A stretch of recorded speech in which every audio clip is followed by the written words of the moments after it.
រដងនៅពេលដែលអ្នកនេះចង់ផ្ញើវីដេអូជា file តាមរយៈកុំព្យូទ័រយើងអាចផ្ញើតាម Telegram ធម្មតាបានចឹងថ្ងៃនេះមកដឹងពីរបៀបផ្ញើវីដេអូជា file តាមរយៈកុំព្យូទ័រទាំងអស់គ្នាហើយសួរថាខ្ញុំដឹងមកពីណាខ្ញុំសួរ ChatGPT ដែរទេអ្នកទាំងអស់គ្នាចឹងយើងចូលមកក្នុង Google មកខ្ញុំវាយថា ChatGPT ទៅអូខេចឹងមកយើងចូលនៅក្នុង ChatGPT ហើយអីដែលខ្ញុំសួរ ChatGPT នោះគឺ how to send video file in the Telegram on the computer បើសិនជាសរសេរខុសជាស្រ័យផងអ្នកនរប៉ុន្តែវាបានឲ្យ link ខ្ញុំមួយគឺ link នេះយើងចូលទៅ website មួយនេះអញ្ចឹងដល់ពេលដែលយើងចូល website មួយនេះយើង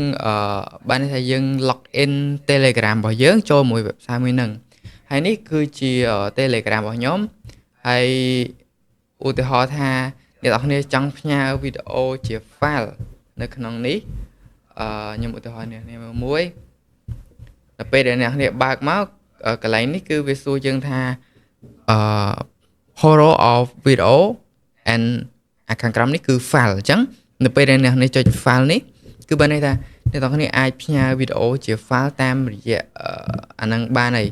គឺមានតែប៉ុណ្្នឹងតែអ្នកទាំងគ្នាហើយបើសិនជាអ្នកទាំងគ្នាខ្ជិលចូលក្នុង ChatGPT អ្នកទាំងគ្នាអាចចុច link នៅក្នុង comment បានអញ្ចឹងវីដេអូខ្ញុំមានតែប៉ុណ្្នឹងដែរអ្នកទាំងគ្នាកុំភ្លេច subscribe ហើយ follow ម្នាក់មួយផងបាយបាយ